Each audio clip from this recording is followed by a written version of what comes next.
As a rule, man's a fool. If it's hot, he wants it cool. If it's cool, he wants it hot. What it is, he wants it not. I love it. That's how it always works out. That's a beautiful way to start the podcast, I think. YouTube!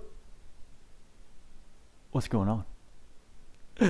It's your boy Buddha, back in the building for another Last Cloudia LC Pro podcast with my co-host, gentlemen, Tweacz. Hello, hello. And TheKryptman. What it do? Yes. So, yeah, that was a beautiful little haiku or whatever. What would that be considered, Krypt? Just a quick little rhyme, almost like a little limerick. It's great. Yes. Just to remind us that we're never happy with what we've got and we're always going to want more. Exactly. A perfect example being the 227 events that are going on at the same time right now. Every event. Every event. It is a lot. And except for the Claire event, which we still haven't had. And I got it. Yeah. There's never been a Claire event. Nope. Man. Taiwan got it. Japan got it. You're lying. We never got it. So it's a thing. It's just never seen exists. global. It absolutely exists. Oops. Global shaft. Once again. Once again. That's a thing, right? That's the a thing. Concept of the global shaft. Yes. 100%. 100%. And I gotta say, I don't know if it'd be so bad if the angel and demon grind didn't suck so much. Those are the worst ones by far. And like the bosses in that event, unless you have real specific stuff, are just such a pain, including the conclusion boss is, and we've talked about this a little bit. I know Tweacz and I were talking about it last night. He's basically the hardest fight in the entire game. He's got a billion health. Or none, pretty much. Literally. No. How much does he have? It's a lot. 100 million? But like the issue isn't even that he's a punching bag. It's Demon Ahura or who? The final. Yeah. The last Demon Ahura. He's got like 10 or 12 million, something like that. 10 million. Ahuradelus or whatever it is. Yeah. Yeah, math. But the issue is not just that he has 100 million life. Like that's not insurmountable. We can do that. That's not a problem. The problem is SCT timers being slowed feels bad on every quest it's ever been on. So bad. Constantly having AoE damage to all of your characters, constantly having poison and illness being applied to all of your characters. It's too much. It's too much stuff for one fight. Having him be neutral immune to the point where when you hit him with neutral damage, he heals. Yeah, is that what's going on? Is that what? Yes. Good God. So like you have to avoid many mechanics. You have to avoid using neutral units, which have been, I mean, fantastic in pretty much all end boss fights. And then, not only that, and then they were like, "Oh wait, we're tired of neutral." Right, you have to equip non-neutral weapons so the regular attacks don't hit them. Like, wow.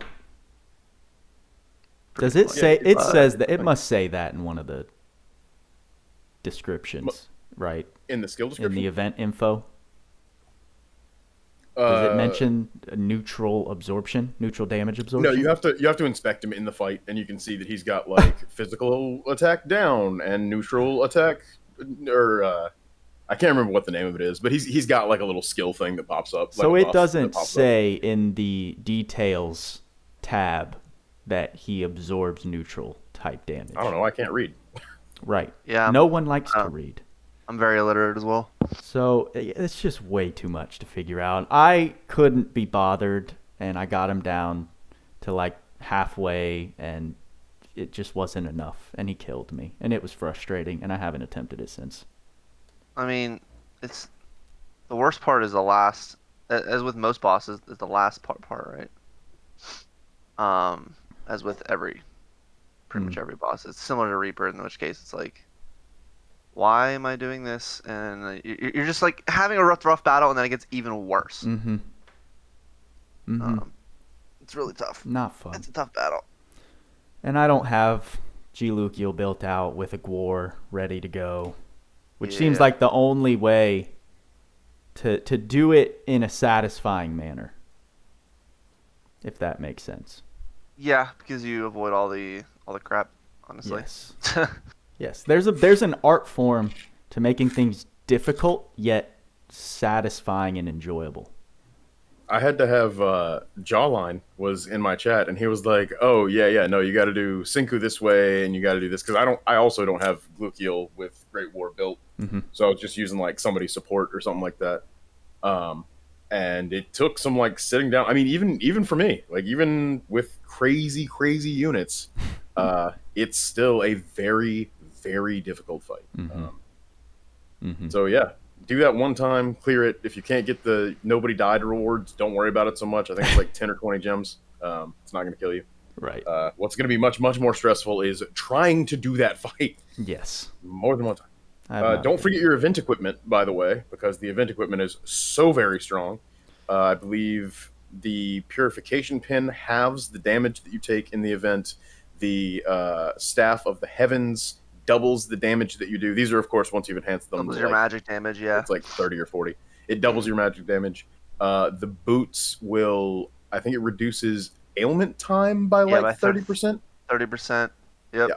So don't forget your event equipment. The Paladin brand is plus 100% damage. And that is 100% damage. That's not killer and slayer. Right. It's not any of that nonsense. No. Actually, just massive damage boost. Okay. Yeah. Okay. Yep. Actual massive damage.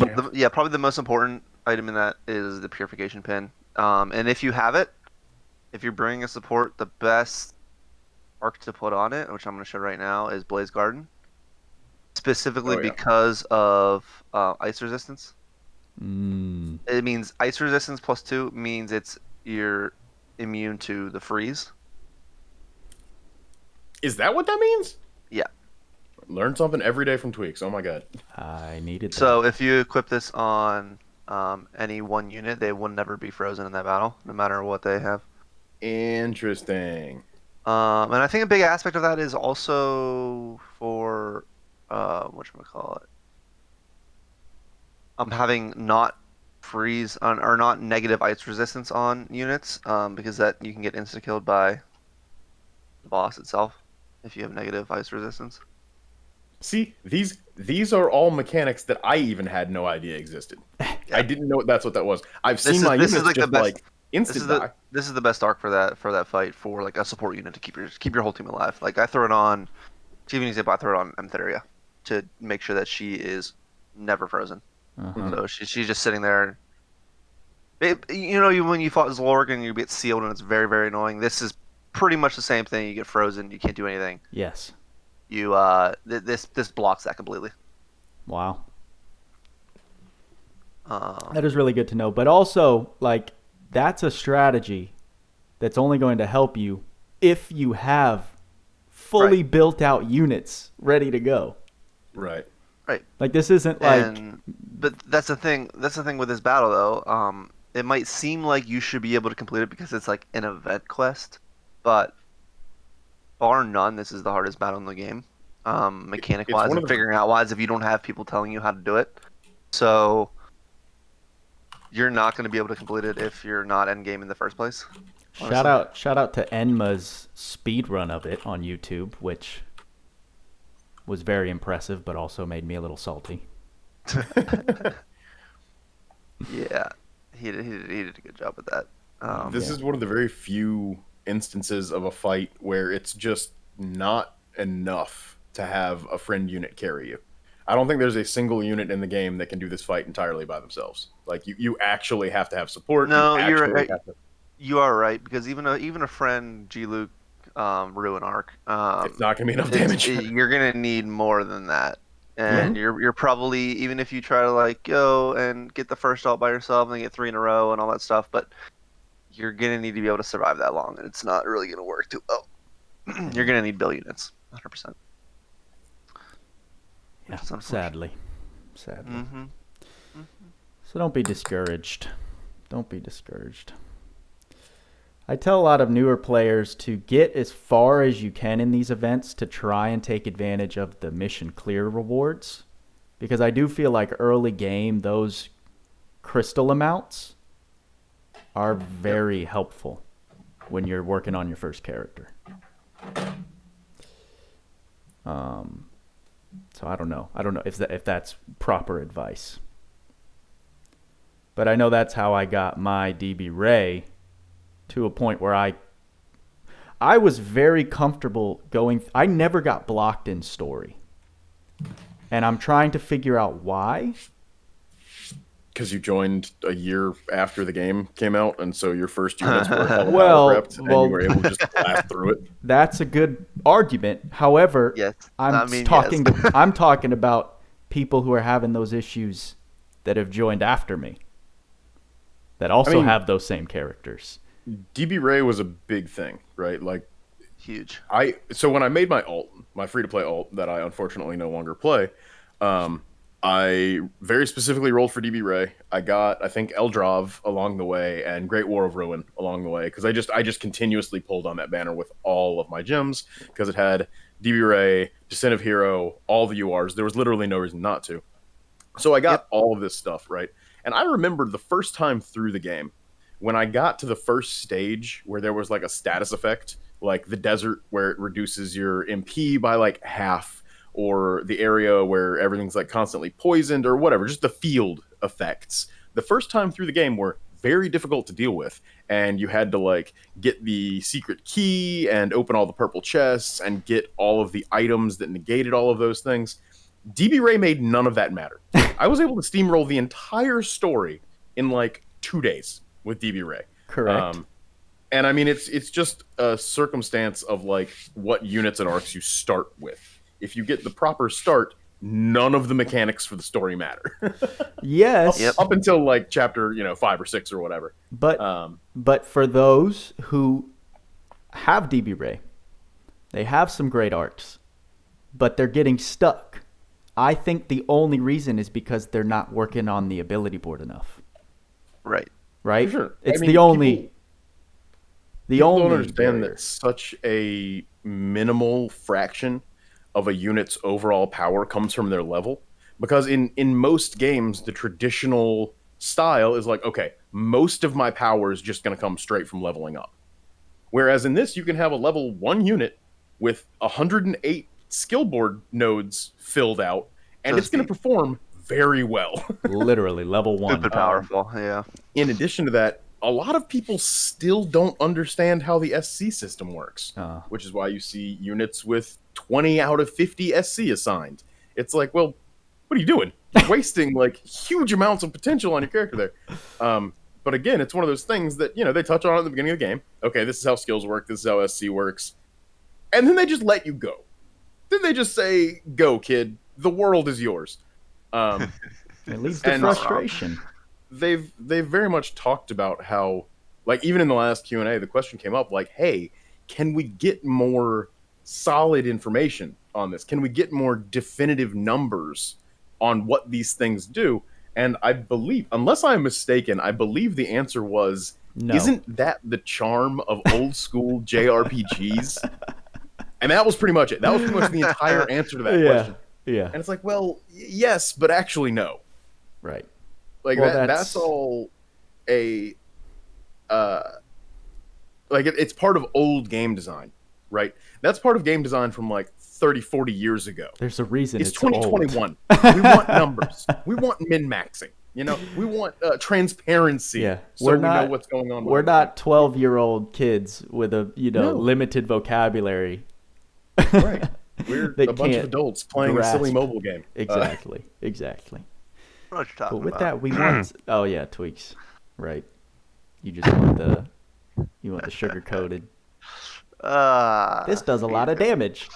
I just want numbers, man. I just want solid numbers. Like, obviously, we have the community resources that have dug in.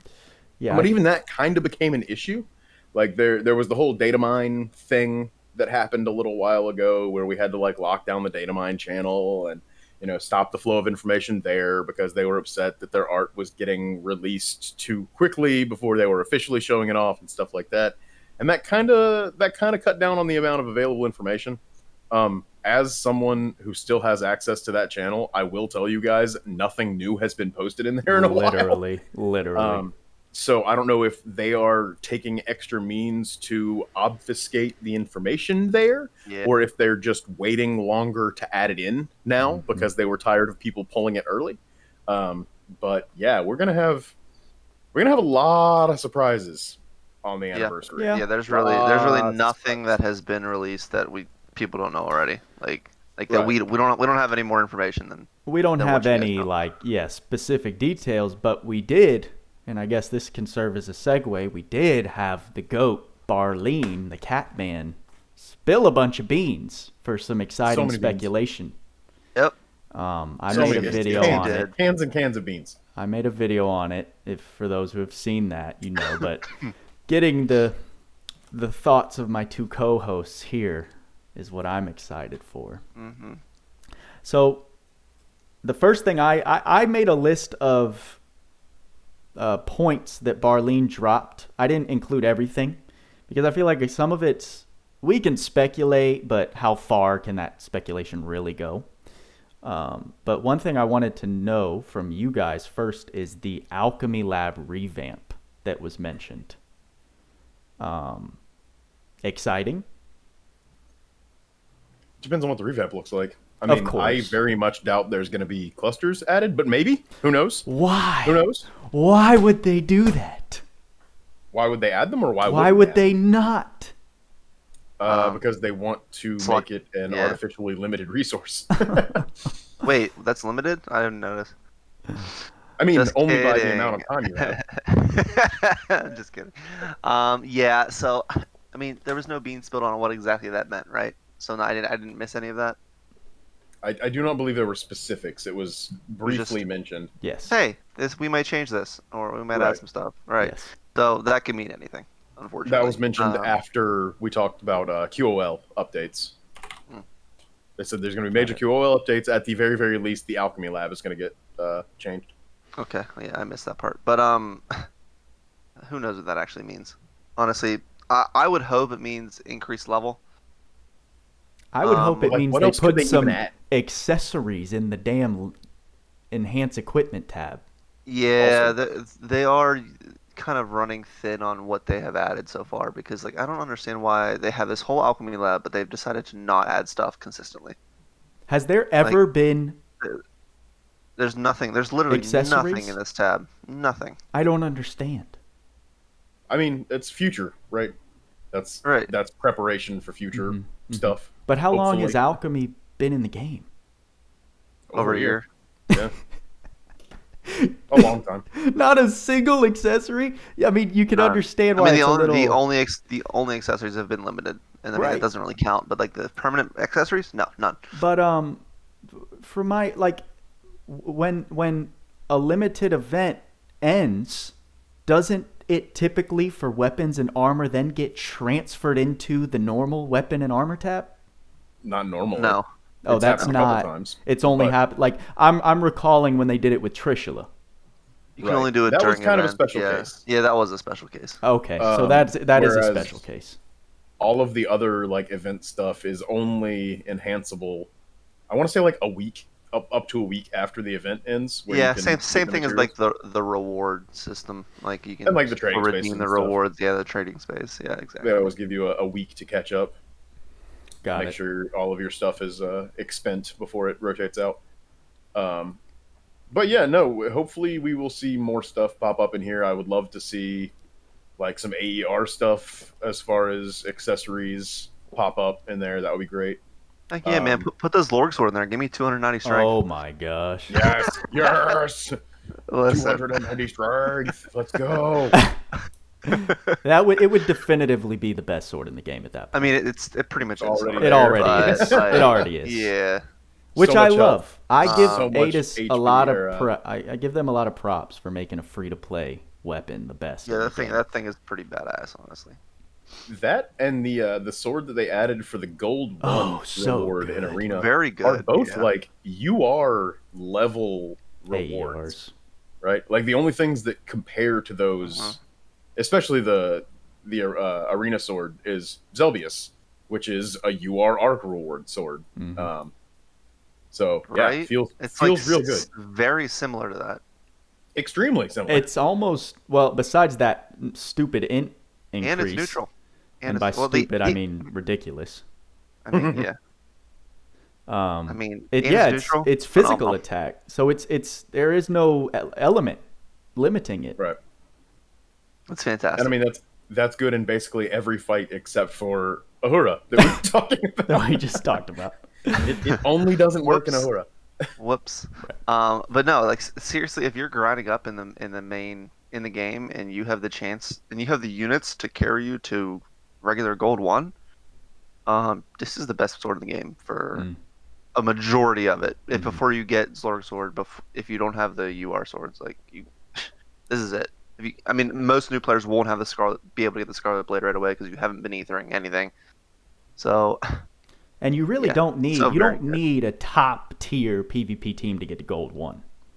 No, really. you need a couple units to carry. You need those skill boards filled out. You need like a couple strategies that you've either devised yourself or been talk to people on Discord or talk to people on pretty much Discord to devise a strategy or whatever. But that Zero has a very good video on it. Especially if you don't know what you're doing or don't know how to approach it. I haven't watched it, but I did see that he did. Yeah, it's called Surviving Arena, I think.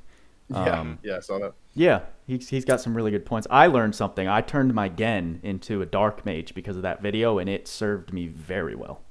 Yeah, Gen is one of those units that is you don't necessarily need for damage, but he will boost your entire team, and he's a good mage at the fact. For sure. And his passives add a lot of stability to your team.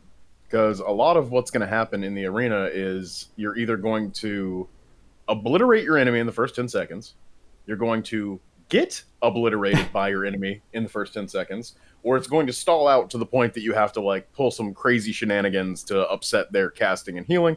But it adds so much stability in those first 10 seconds with the crit down debuff that it gives. The crit down and the strength down debuff is huge. So nice. Yeah, his ability to flip other debuffs kind of randomly. I don't see it going off super often. Me neither. I'm sure it's a nice, like, that's not a win thing. That's a win more thing. If it happens, awesome. If it doesn't happen, it's not required. Yeah. Right. But yeah, no, Gen is super amazing in Arena and extremely annoying to fight against. So, he's pretty tanky in Arena. I mean, him being essentially Sorcerer Slayer immune. Oh, that's right. Like he will tank a lot of damage, and having He's that part of the immune team. And I mean, also having one of those abilities where it negates damage to 0 at some point. I think it's like 10% chance. Like one of those, him, Envy, and like Alice, and those units all have that. It's effective. Yeah, it is for sure. Yep. Cool. The Slayer immune meta is on the way, right? Like you can build a team that's 3 out of 4 Slayer immune units, and then SM Theria. Right. Yeah, that's extremely annoying. I've been rushing, bringing Divine Beast Swordsman or something. It's one of the early arts with Godslayer on it, because I'm like, Divine Beast Hunter. Divine Beast Hunter, because I'm like desperately trying to get that on Alice so I can fight the Grogs with it before what you just said. Before Arena is only like Slayer immune units all over the place. Because I just want it to look as good as I think it can.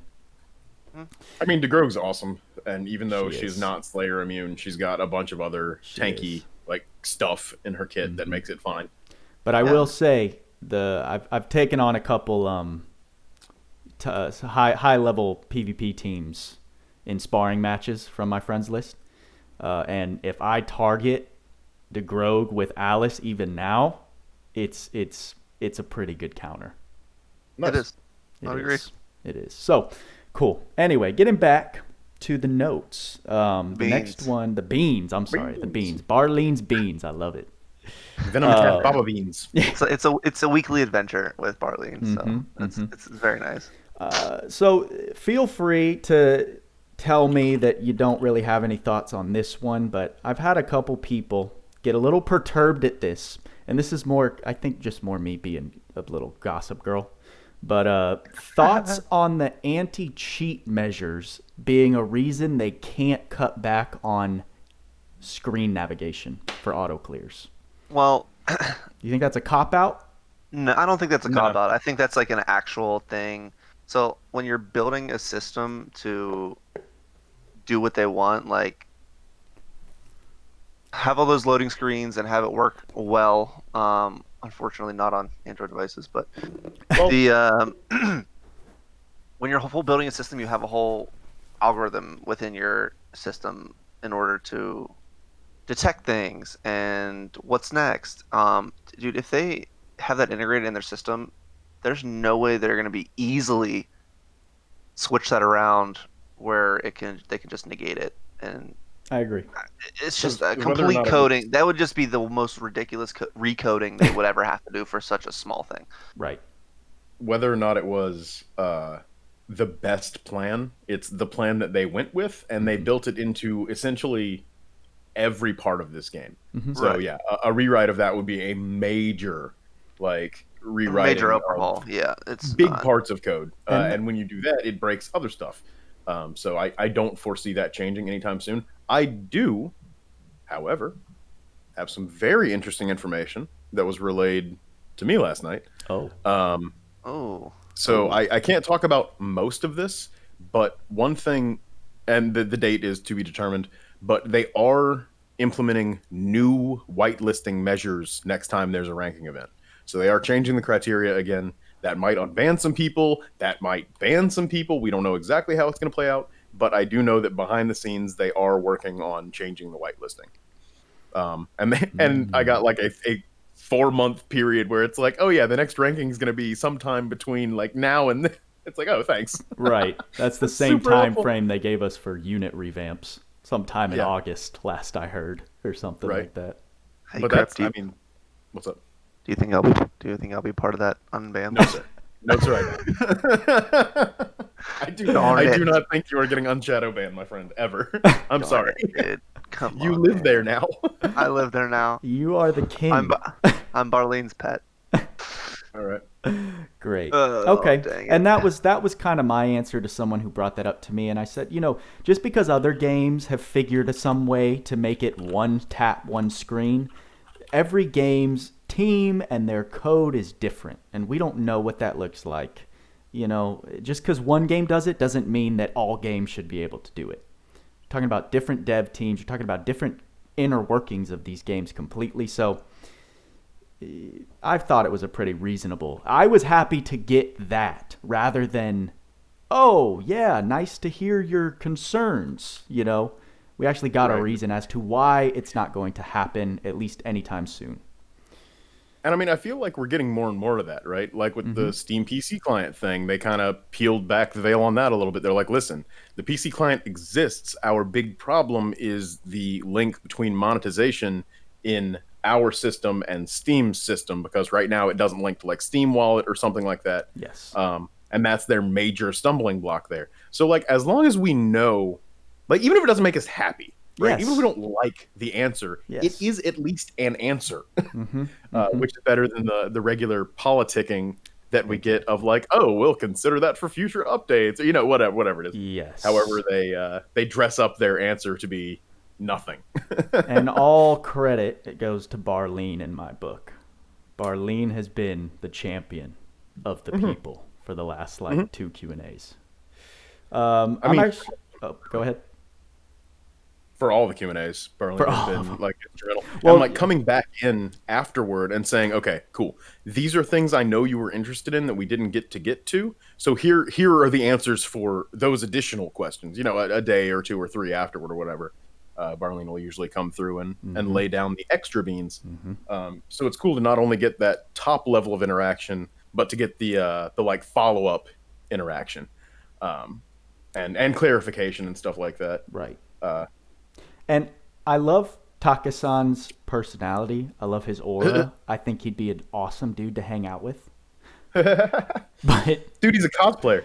he's a cosplayer. Like, he seems like a legit homie. But why isn't Barleen just the spokesperson for these Q&As? I don't think Barleen wants to be on camera, and I think that like they're not.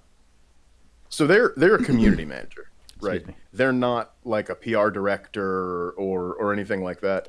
Got so it. their job realistically is to interact with us. Like their job is to keep the temperature of the community, see what's going on there, relay stuff to the dev team and to the actual PR team and stuff like that. So I mean, I think it's just a difference of like job. I don't think it's necessarily their job to be the face of that. Yeah. It's kind of funny that Barleen ends up being the actual answerer to our Well, questions. to be fair, from what I understand, the mechanics of the whole Q&A stuff, essentially Barleen let us know that there's like 5 or 6 people in the room at any given time. Oh yeah. Or during these Q&As, it's like Takasan, Kit, Barleen, like The PR lead, someone from the somebody PR, from the and then game like team. someone taking notes, right? Right. So essentially, Barleen is Kit's translating all the questions. Barleen and Kit are pretty much picking which questions to do. They're translating it for Takasan, and if Takasan doesn't understand what the heck's going on, like they kind of just skip it.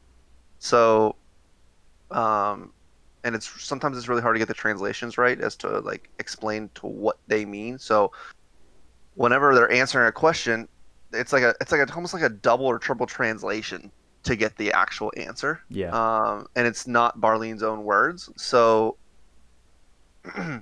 that's why the answers sometimes seem just not in the right place. For the especially the elongated questions. Can I? There's no real good answer Yeah, go ahead. I was sorry. I kept cutting you off. I was just gonna say, can I segue with that thought into a specific question that pertains to what you're saying? The whole R/SR arc question. When I watched the response and the answer and then the follow-up to that, I saw just a bunch of confusion. It was Am I the only one that felt like everyone was misunderstanding that question? Yeah, I mean, it got the clarification later even needed more, like, because I think it was Panda was like that was not at all what we were asking. Like what we were actually asking was, because I think the way they interpreted it was, are we going to get these skills that have shown up on new units on Arks? When what was actually being asked was, are we going to see R and SR Arks anymore, because we feel like the pool is getting very, very diluted toward SSRs, URs, LRs. And their response to that was, we're not going to get any more SR or R. Like when it finally got clarified, we're not going to get any more of those because they are statistically inferior to SSR Arks, which they said they're not, a huge fan of that or whatever. And they don't see a lot of usage. And whereas that is true in probably 95% of cases for R and SR arcs, there are some that are game-changing.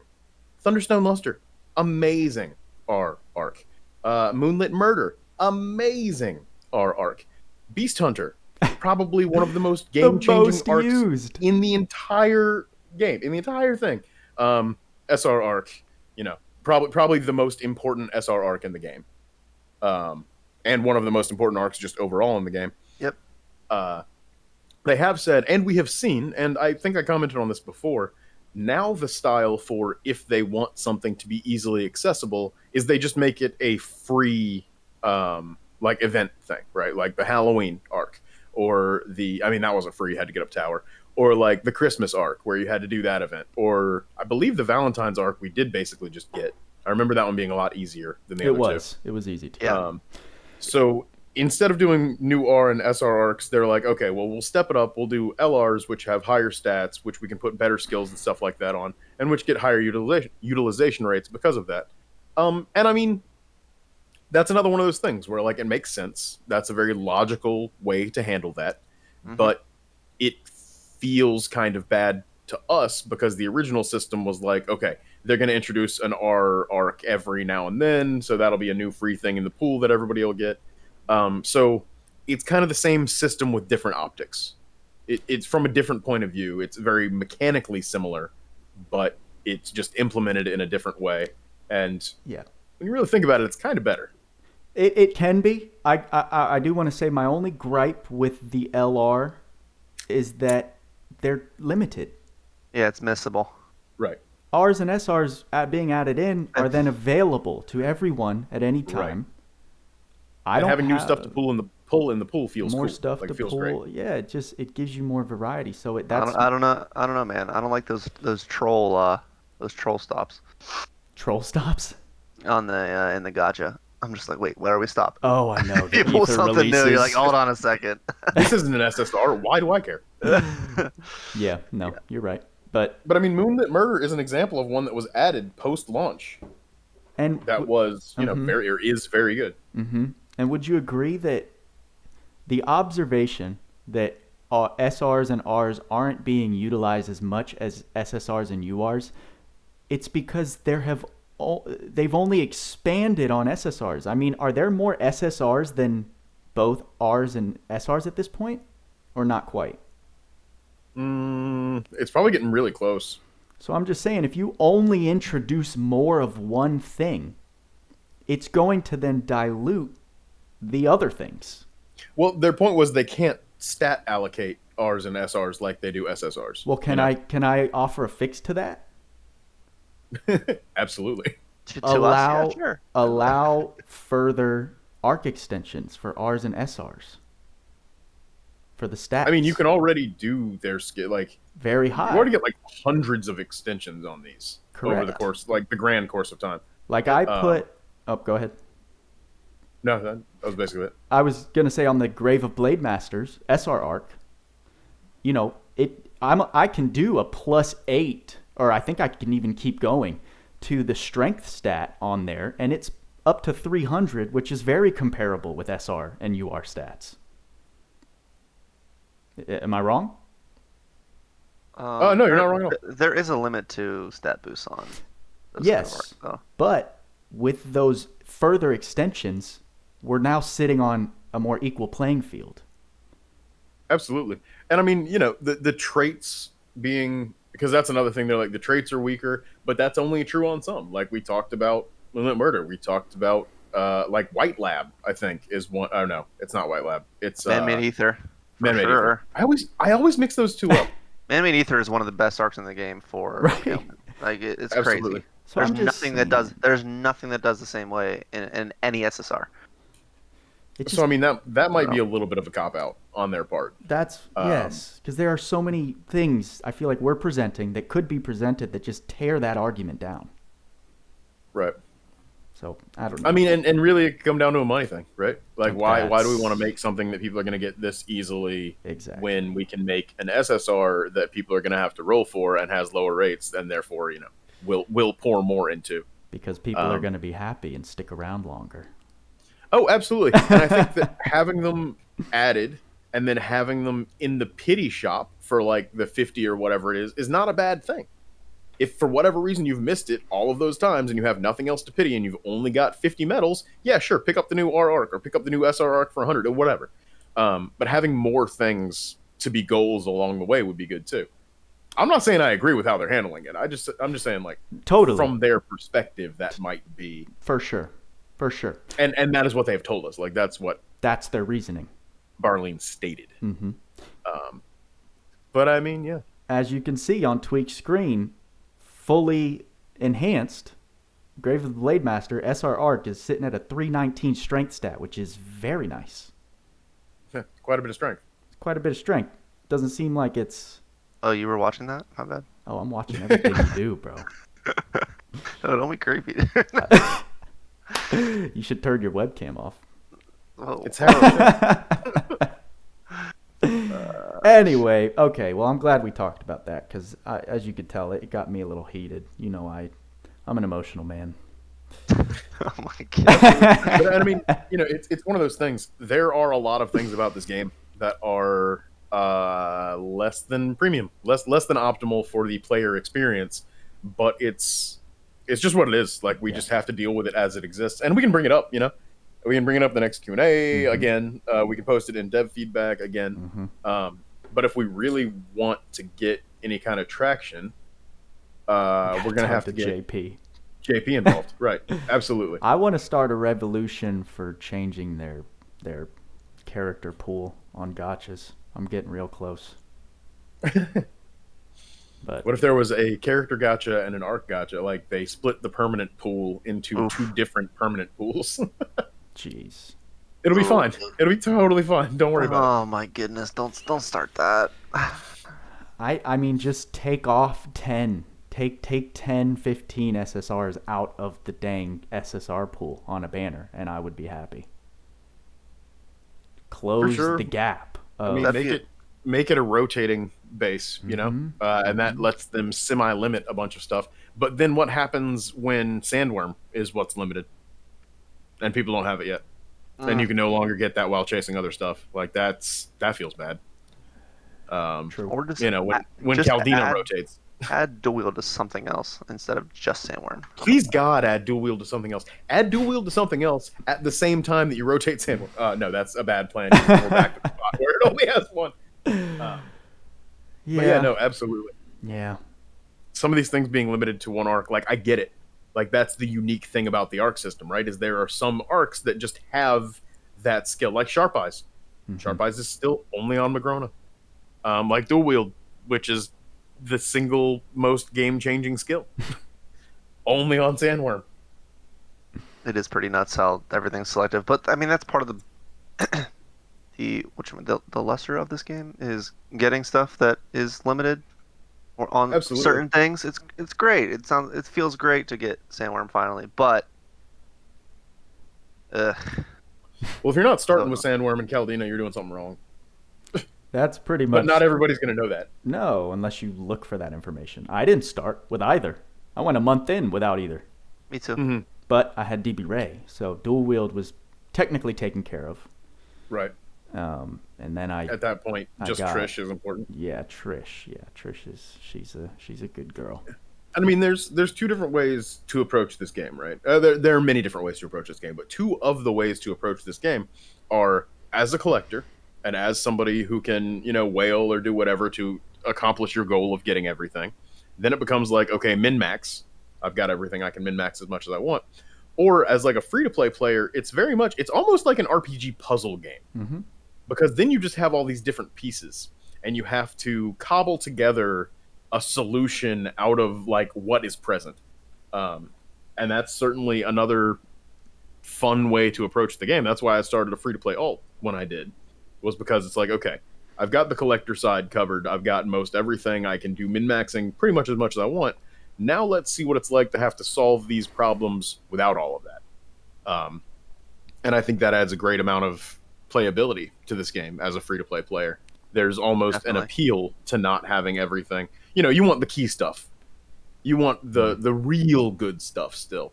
But there's a lot of stuff that's super optional in this game. Yep. Yeah. I agree. No, hands down. Oh shoot!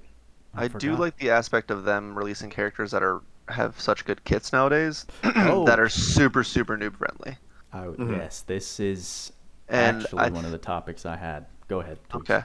Well, I just saying from the get go, the best units that from my mind that are super user friendly / carry you through story. That have been released lately. You got I'm going to go from latest to furthest back, right? So the last one that is perfect for story mode is Sage Zekis. I know no one really likes magic, but like the fact that he has all these spells and then he's the resistance negation, he can carry you through pretty much anything. And then we go back to Nero, who is like a perfect noob-friendly skill tree. Just has dual wield, auto crit, proud force, auto brave, just like a crazy kit.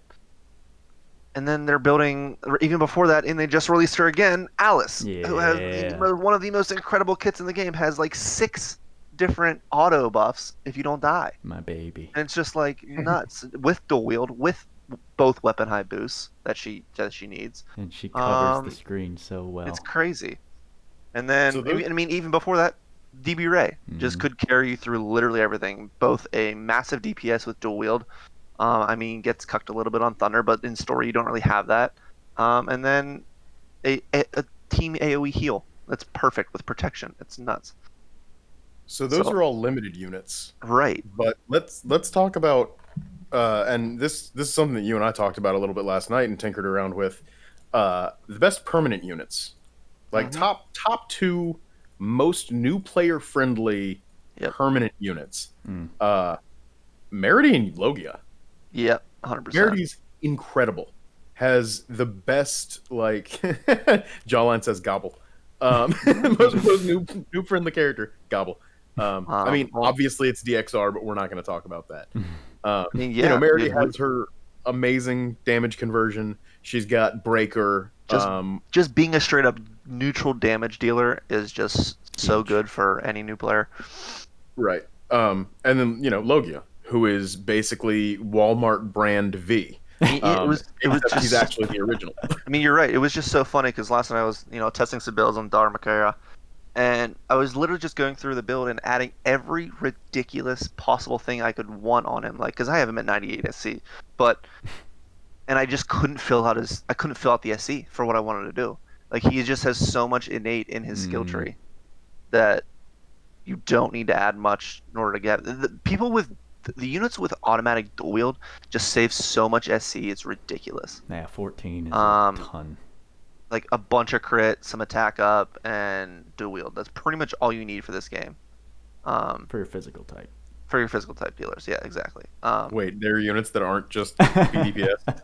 I don't... Oh, wait, right. There's that one, SM Theria. Got it. Correct. 10 out of All 10 PDPS on the tier list. And SM Theria.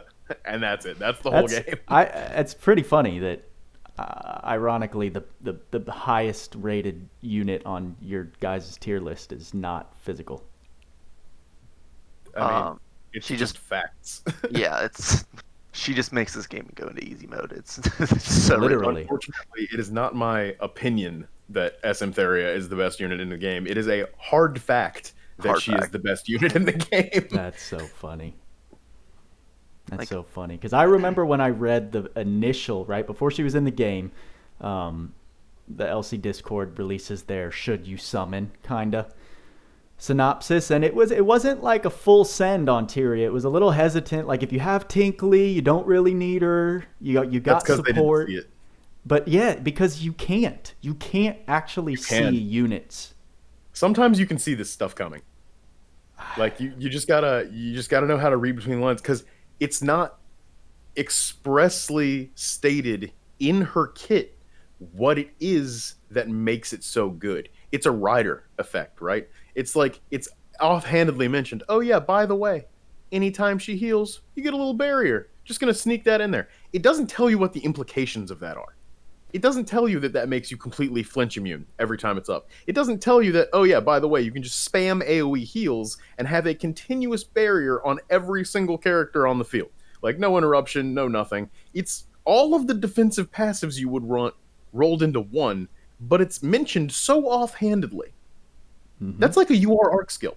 The only other place you can get that is a UR Arc skill, which you can use once per quest, or DXR's ult. Also gives a barrier, and it's pretty good. It charges pretty quickly. DXR is actually the best robo waifu. Sorry, Alice. But no, it's just such an incredibly powerful effect, and it's just mentioned so briefly. There's one sentence that says, it does this, and that's it. Doesn't that further kind of prove that point that we would never have figured that out until she's in the game and you test it all in battle, right? For sure, but I think the point here was like, if you're reading between the lines, you can sometimes see, because like Senku, when Senku was going to come out, people were like, "Oh, he's bad. Senku's a bad unit." This is before his buff, and I was 100% hype train. You can look it up in Discord. I was like, I'm gonna pull Senku, and I'm gonna prove to all of you that he's incredibly good. And then it took me like 300 pulls to get him, and I got really, really salty. Oh, I remember that. Or sorry, it wasn't 300 pulls; it was 299 pulls. Right. And then they switched the pity medals on me. But that's a story we've already told. We're not gonna revisit that. And I was like, oh no, this is incredible. Like this character's gonna be busted ass good. And hey, turns out he's still one of the best support / damages in the game. And he got even better when they buffed him. So. And even better. But yeah, that auto recast is nutty. A lot of people want to, shit on the new unknown stuff because one, they don't know, they don't see it, and two, they want to convince themselves that they don't need it. Yeah. Right.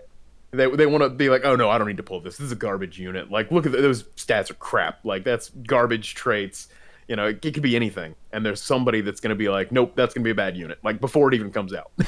I'm interested to see how that happens on Monday if we get like Kyle information.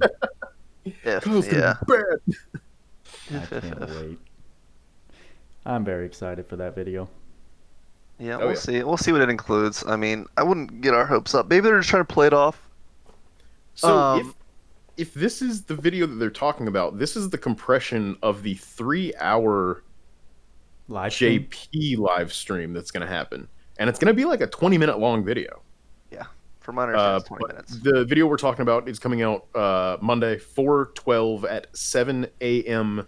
Pacific time. Your time. So, you know, adjust that to whatever your time zone is. I believe that's 10 for the homies in here, the East Coasters.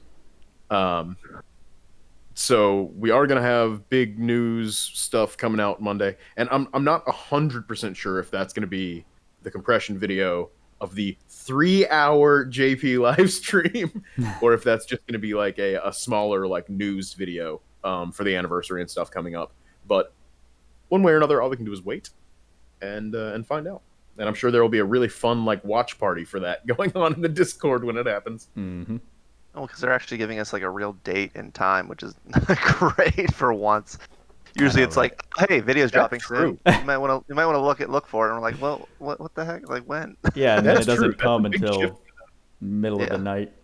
So if they've already done all the editing and everything, if they've already done all the editing thing and they actually have a time set up for its release, that would be nice. Mm-hmm. Yeah, absolutely. I'm into that as a precedent for going forward. They didn't ever answer the roadmap thing, did they? No. In the Q&A, yeah. If we're like seeing if they're going to be continuing it for monthly, no, they didn't answer that. I don't think so. I don't think they mentioned it, No. but that just occurred to me. That I asked that question and didn't get an answer. It's like, oh. But there is some extra level of transparency here, even like with little things like, hey, this is definitively when the video is coming. Hey, this is when the anniversary stuff is coming. You know, all that stuff. They've been much more like definitive about their announcements on certain things. So maybe they're moving in the right direction for transparency and communication. So far, the last couple months have been great, I think, compared to the perception of how they were handling things. Even when I started in November to now, I think they've made a lot of progress. Mm-hmm. So I'm happy. Since we're coming to a close, do you want to talk about the point you were telling me for new players, really taking advantage of the SR Stardusts that are available? Oh, right, this is big time. Oh yeah. So if Tweacz, you're gonna talk about the go for it. I can roll with it. One of the biggest game-changing things in this game, which you mentioned earlier, when we were talking about underused, rarity of Arks and all that kind of stuff, is Beast Hunter. So let's go to Beast Hunter. I'm assuming everyone here knows because everyone's part of Discord, but Beast Hunter, for the people that listen on YouTube, Beast Hunter has one of the most broken Ark skills in the game. So what happens here is if you use an Ark skill on Beast Hunter, it has a chance to steal an item from every enemy on the map at one time. As you get higher and higher skill, you will get it to where it becomes 100% at level 10. Now, how do you get that skill higher? Well, there's a couple options. You can pull dupes, which is obviously not friendly to free-to-play players. Not reliable at all. Not reliable at all. But right now, you can use SR Stardust to get it up there. So, how do you do that? Go into here. You go into your Beast Hunter Ark. You go like this. You go to your extensions. You press this little green button here that says plus extend. You have an ability to use Prayer Stardust SRs to make that extension. You can go like this, or add however many you want. Now, why is this important? Once you say use and get all these extensions onto there, you can add them to the Ark skills. Why is this important? Well, you need to get this as high as possible, absolutely as high as possible, because in order to max that Ark skill. Now, I don't know the exact number of Stardust you need to get it to max level, but right now with these events, they're all giving Stardust. Now, I don't know how many exactly, but there's at least like 20 or 30, at least, that you can get from the event. So specifically from the Lily event, you can get what, 15? Yep. Yep, 15 from here. And then you can get some from the event reward, which is, I think I've already got some. 5 here. So that's 20. Is this SR? Yep, another 5 here. So that's 25. Maybe you can get some from the actual event reward itself. I'm pretty sure you can. I don't know which one. Yeah, there was one here, so 26. You can get 26 from there, which is fantastic. What about the anniversary event? I'm pretty sure there's stuff in here. Maybe from the actual event rewards. Nope, nope, nope. Mission rewards. Let me see this real quick. Yep, you can get another 10 from this. So it's 36 more. And as the levels go higher as the levels get higher for the Ark skill, they're going to cost more and more. And 36 is a huge chunk of that. And Enma just put in the table of Beast Hunter chance. If you want to switch to that real quick. For 20% of level 1. And level 9, it's 84%. But the big one is when you get to level 10, it's a guaranteed steal from all the enemies on the map. Again, if they can drop anything. Some event quests have units and enemies that don't drop anything. So if you see that and there's something that's not dropped, I mean, it's not your fault. It still has a 100% drop rate. If it can drop from anyone that can't drop anything. So, was there any in Yashimaru? I don't recall. There's none in either coin. I know that. And then I haven't finished all these, so no, I don't think so. I don't think there were. Received list. Yeah. Nope. That's nothing. So overall, right now, from what I understand, you can get 36 SR Stardust, which is kind of ridiculous. When this came out in the game, a lot of people were using from the extensions where you had to pretty much pull dupes in order to get a level 10 Beast Hunter. When they added this stuff in the game, there was a lot of people that finally could get a level 10 Beast Hunter Ark skill in order to improve farming by so much.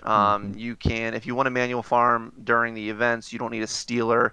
Most of the stuff most of the best stuff like level 6 or 6-star materials in the gates and everything like that only drop on boss waves. So you really only need one wave where you're going to steal from a unit or steal from an enemy. This makes it so you can just use a Beast Hunter and any unit that's going to wipe waves. If you want to wipe waves up until the boss wave and then just Beast Hunter on the final wave, it makes it a lot quicker. So this is arguably one of the most important things in the game is a level 10 Beast Hunter skill, just for convenience. Now you're not going to be able to use this on farming, auto run, story farming, because your units aren't going to use this automatically. But if you're manualing and you want that extra boost, just use it on boss waves. That's it. That's all you need. And it'll make your life so much easier. It's essentially like more than double drops on the last wave, because regular drops aren't guaranteed. If you got it at level 10, it is a guaranteed item from everyone. It's also worth noting, and I'm not gonna say this is a good idea, but you can buy SR Stardust from the Arena store. Yep. You can get 1 per week, because it said, well, okay, so technically you could get 2 per week if you could manage to win 300 defenses. Or 200 defenses in a week. Well, they're max at 10 per, so you can only get max 60 points a day. Is it? I don't know because I can't get defense stuff. Yes. But I know so you get offense is capped at 50 and defense is capped at 10, which you get 3 points per defense. So four defenses a day will cap you out. Okay, gotcha. But you can actually only these get right here, only 1 per day, 1 per week. Well, yeah. You can get 2 per week if it spills over every 3 weeks. But yes, This is probably where I would say you should dump your arena points. arena points very early on. Fair point. Just for Beast Hunter, just for Beast Hunter, and until you max that out, because there's no point not to. That thing is one of the best, most usable facets of this game is a Beast Hunter 10 arc. And by Beast Hunter 10, we don't mean the level itself, we mean the arc skill level. Those are separate, and they don't correlate with each other. Nope. Right. You need so the you arc can run skill. level 1 and get your level 10 skill still. Yep. You can run a level 1 Beast Hunter arc and have it being a level 10 arc skill and save all those orbs and still have it a guaranteed steal on anyone. And I know that's a common question. Yep. For a lot of new players. Cool.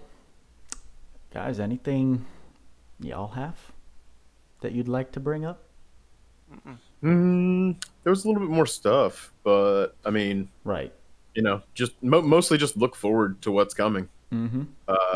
Biggest story update yet. So apparently, they said that they realized with the last update that one of the most common complaints was there wasn't a bunch of like stuff like we usually have. There wasn't a bunch of like mini games and sub bosses and all that, unlockables and things like that.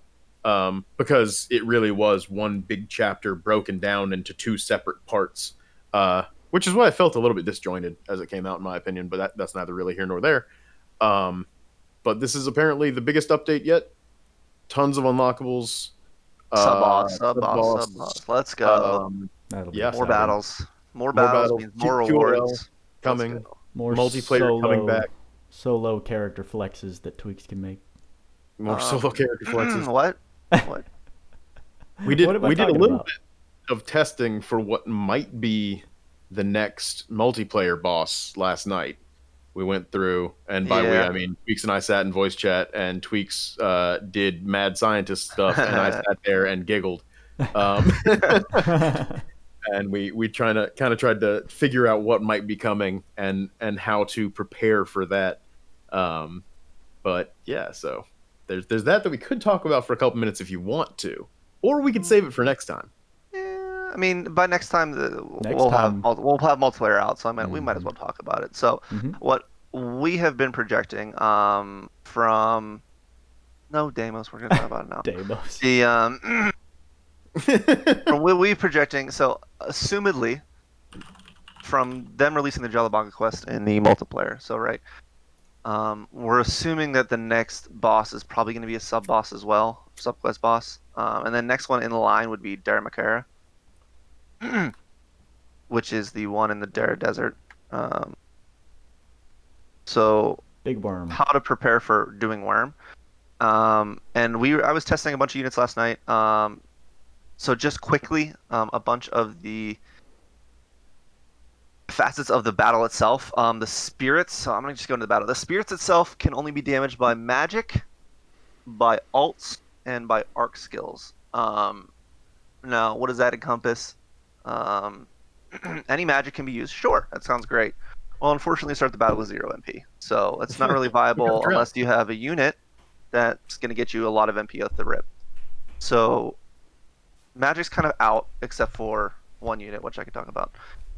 The issue with this battle is you can bring any physical DPS, great, but how are you going to get an alt quick? Well, there's an easy answer, Great War Ruin, but that's kind of lame. No one really wants to be handicapped or crushed by a UR arc. So the only unit that gets a UR gets an alt very, very quick is Alice, which you'll be pumped about. Because... I knew you were going to be psyched. I knew it. I love her. So Alice is phenomenal in this battle. Because she can get her ult so quick. You see I started the ult gauge it's just absolutely ridiculous. Plus like 35%. You will need phone booth for that, if I'm not mistaken. Phone booth, but you shouldn't really need phone booth in order to get a bunch of what I'm going to do right here. So this is pretty ridiculous, in which case I didn't even get it because I had my targeting all messed up. But like she gets her all very, very quick. I love her. Is that so this isn't going to kill at all because I don't even have the stuff set up on her. I don't even have dual wield on her right now. So the main things of that battle is you can bring physical DPS, but the spirits are immune to it. Right. So you can kill the boss, but the battle continues to go on. Oh, it does. It continues to go on until you kill the spirits, right?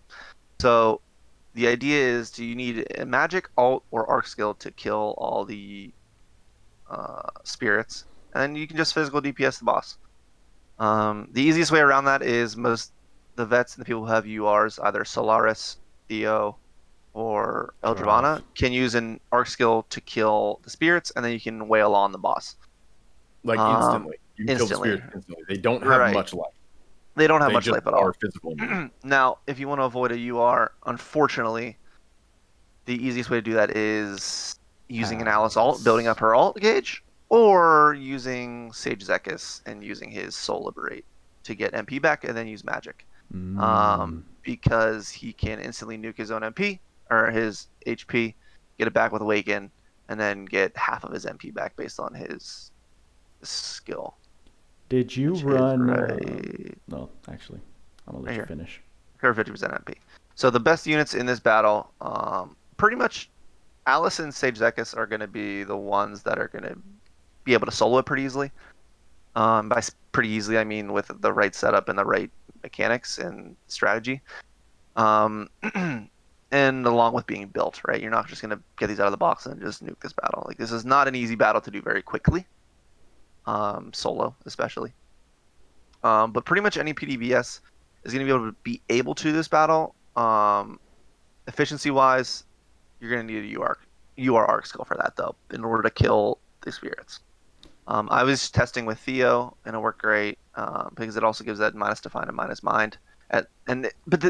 Here's just a disclosure real quick. I only was testing these with level 1 arcs because you're running multiplayer a lot. You're not going to be... I mean, I'm not going to use level 10 arc every single time. I'm trying to do this with level 1 arc. So level 1 Theo was great. Level 1, this Aldana Coliseum was fantastic for this. Oh, it's so good. Because at level 1, it gives you 15 seconds of flinchless. So you can just literally sit there with Zekis, use Soul Liberate while everything's attacking you. Who cares? You're not going to get flinched. And then use your magic. Use your magic, kill the spirits, and then boom, S3, dead. That's the strategy I was doing. Like Blizzard S3. It was glorious. I guess I could probably do that. I was thinking about Alice just to even make her special charge more ridiculous. Level 1 hidden treasure. Does that do ult charge at level 1? Is that the only thing that I think it's a 50% at level 1. No, it only charges it faster. It doesn't do anything else. It doesn't give you an extra boost at the beginning. Not in the beginning. I'm just saying, like, you start with your massive amount in the beginning, and then even as quick as you got it in your example, I could do it. Add 50% decrease time to that. Here's the thing. You don't need that 50%, because watch this. Just watch this real quick. It's kind of ridiculous how fast she gets it. Now I'll put on some weapons because I didn't have anything on last time.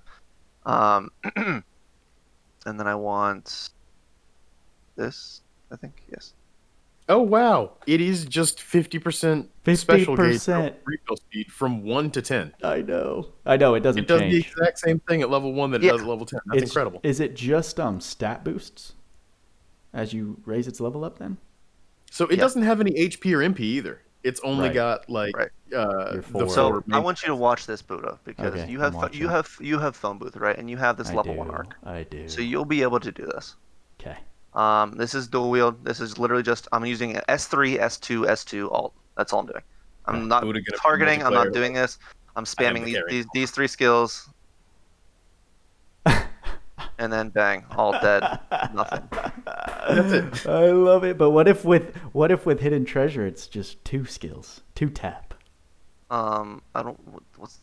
But here's the thing: you want some damage on the boss first. So the reason this works is because her S3 pushes the enemies back, and then her S2 will be able to hit because she's targeting those further back enemies. It will AOE into the boss. Because if you don't use those skills in that correct order, it's not always going to work, and your ult's not going to kill the boss. Well, humor me. So Let's try it. You want me to put it on? The issue with that is the flinch, right? I was going to say that was my concern. So if you get hit during this, this is huge because it lets you do whatever the heck you want in the first 15 seconds without getting flinched at all. So I don't think it's going to work. You could run it if somebody else is running like pirate ship. Pirate ship level 7 and above, yeah, sure. Sure. But that's very. I mean, that's you essentially using a friend unit. Yeah, it's and conditional. you going with someone else, and you can't do it solo. So the main reason with we're talking about how to carry. How to carry, right? Sure. I don't know. Again, this will probably work, but if she gets flinched and your skills don't go through, which is the main thing of S3, you lose time. You're gonna lose a lot of time. Mm-hmm. So I'll try real quick, and I don't want to do the Sage Zekis before we close off because that one's cool as hell, honestly. One of these, and then bang. Like halfway through the first. That's pretty big. Yeah, halfway through the S2. But it's not gonna kill. It's not gonna kill. It's not gonna kill, and then she has time to like interrupt you, right? Yep, so like it's very annoying. So now you've lost that time. Okay, you've sold me. Aldana Coliseum's fantastic. Now, Unless personally, just kidding. Rithik's asking for the build. I could personally give you this build, but like I'm not. It's pretty much just all alt boost, and then. I mean, you saw my weapons already. It's gonna be in the video. You have your so Slayer. What is it? And then you it's an insect. It's an insect slayer. Now this is all with the understanding that this might be the next boss, but this might be just totally irrelevant. Total speculation. But for when if this ever comes up, like this boss ever comes up, and then you'll know how to do it. So it's whatever. It's all planning. So let me do the Sage Zekis build because this one's hilarious. I just rolled into voice chat like Tweacz was doing the stream, and I rolled in and I'm like, hey. What if we try and figure out how to, obliterate what might be the next boss? And then we sat there for, that must have been, 2 or 3 hours? Yeah. It was a while. I was testing units because, like, there's some aspects of it. Just units just can't do it. We went through 3 or 4 units that are, like, a pretty solid play. But most of them, you just need a UR because most of them are physical DPS. Zekis and Alice really stand out here. Which makes me giddy. I love that Zekis is just like unilaterally so far one of the best multiplayer characters. So funny, dude. Because he didn't have like a really specific niche, but now he kind of does. So I'll try this. I hope I have the right build set up, but I might not. I don't know if I changed it since last night, but we'll see if this works because what you want to do, you want to have the Aldana Coliseum. So he's gonna try to get interrupted. They're gonna be able to attack him when he's doing a soul liberate. So, which makes it really annoying to cast Blizzard right after it. So the Aldana Coliseum arc is going to give him 15 seconds of flinchless, in which case he can just stand there and take it and doesn't care. So he's just going to be Solar Break, get his MP back, bang. Now I'm going to use Blizzard here, and it's going to kill the spirits and give me Pose of Glory and give me the rest of the S3. So I'm going to get 2 S3 straight up, and it's just going to absolutely nuke the boss. So I'm going to use Blizzard, and then I'm going to spam S3 because why not? And he's just going to get obliterated. Yeah. That's so nice. It's a quick blap. That's so satisfying. It's not as quick as Alice and you are with the other PDVS like Nero and S Lilibet, but it is damn effective. It's how you carry, for sure. That's how to build 2 carries at least. I love it. I don't have Sekka, sadly, but I'll take my Alice. You can do some goofy stuff with Merity. Like it's not going to be old stuff or anything, and she's going to need some magic to help her out. But you can do some big DPS with her for sure. Yeah. The problem is I was going to say she's not solo. I was even going to bring up Lilibet, but you start with 0 MP. That's the problem. Lilibet's fantastic in this. If you have a UR, sure. If you have a UR, that's what I'm saying. Just her with her Nether Tempest or whatever, that's not enough because... Nah, you have 0 MP. You have 0 MP. It's not going to be good enough. I mean, she's one of my favorites to use in this, and I'm pretty sure I have her set up still, so let me just see this real quick. If we're on the topic and you don't mind doing this a couple extra minutes, like I don't mind at all. No, not at all. Let's do that. And she can... Oh, I improved her build yesterday in case, Crypt, you were asking about stuff. Yeah. We were messing with this. I improved it, and she almost all whites at 16,000. So it's pretty nutty. Fair enough. And then we were running through a lot of stuff last night. I'm not surprised that the intricacies of things were missed. Yes, Enema is correct. I'm also not March of surprised Saint Ark skill, which we didn't do last night. The March of Saint Ark skill, but that does give heal some MP. 100 MP if you get it off the rip. So but again, that's the thing. You need to be able to solo this is different I don't really love using arc skills in this, which is why I'm steering away from using it just straight up UR, and it's so annoying. Sekis is the only one I think who can do it without like any time stop animations at all, right? No UR, no alt, just magic and skills. Yeah, pretty much. So he'll be the least intrusive on other people's time. Which, I mean, you might not care about that. Most people don't. But if that's something you care about, be considerate and build your Sekis too. Even then, I hate using just going into the magic menu and just having to press stuff when I know everyone else is going to be doing stuff. Like I don't want to.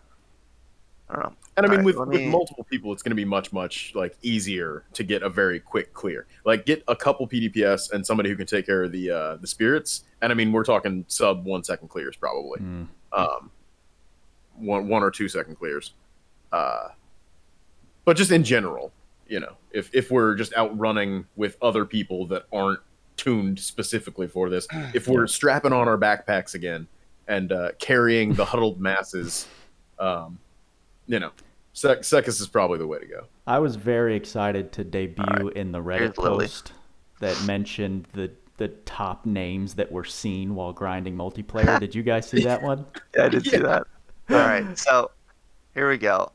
So this is going to be the same with every PDPDS that's going to be soloing this pretty much. You'll need, in order to take care of these spirits quickly, you'll need a damaging UR arc, which is unfortunately going to be very select in if you have it or not. Oh man, so I can't use my Lily Matter.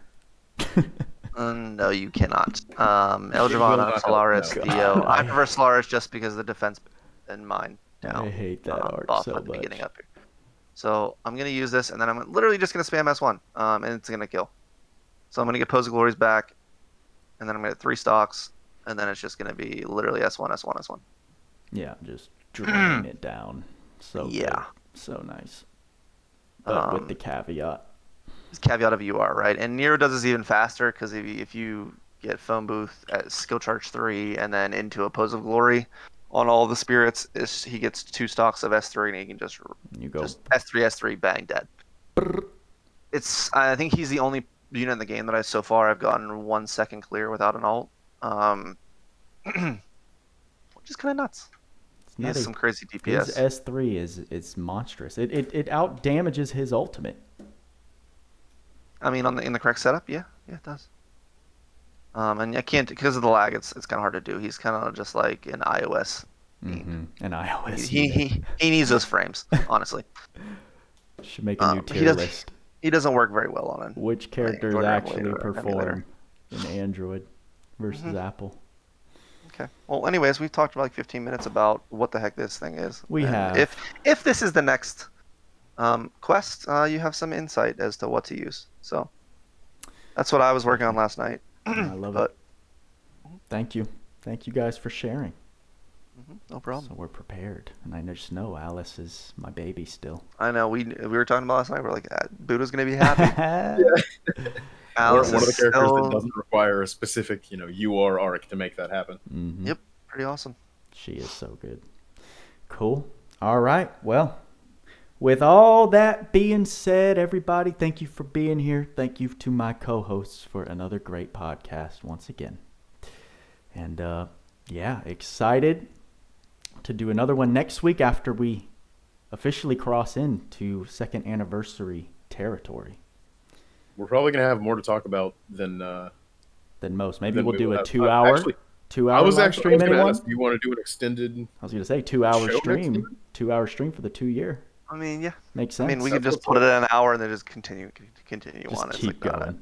It's just, I mean, there's gonna be a lot. You got to think about the marketing. Streaming right at release. All right, fine, dude. You want to throw it out 2 hours? You want to like lock me down for 2 hours? All right, whatever. Yes, sir. You know what's sad is we can't even afford 2 hours of your time. Hey, speaking of facts, thanks. I just realized I can show your Discord feed on my stream. It's formatted all wonky because you've got it in landscape, and all 3 of my instances are in like portrait, vertical. Yeah. But I can totally pass through the Discord video to my stream. I had no idea I could do that. That's cool. Like it. So next time, the So people savvy, who are in the Crypt, stream so will be able to savvy. see what's going on. Hey, listen. Uh, It's a miracle that I was able to string all of these things together in the first place, and I certainly couldn't have done it without help from my good friend Jawline, so shout out to him as always. Nice. Jawline Coon, he's the homie, Latin lover in His in name the cracks me Discord. up. Yeah, so it's a miracle we got here at all. Okay. I love it. How did that? Well, I could talk to you about this off the podcast. With all that being said, guys, look out for next week's stream. I think it's going to be a really good one. It's an exciting time to be playing. And y'all know what we say: work hard, play harder. See you in the next podcast.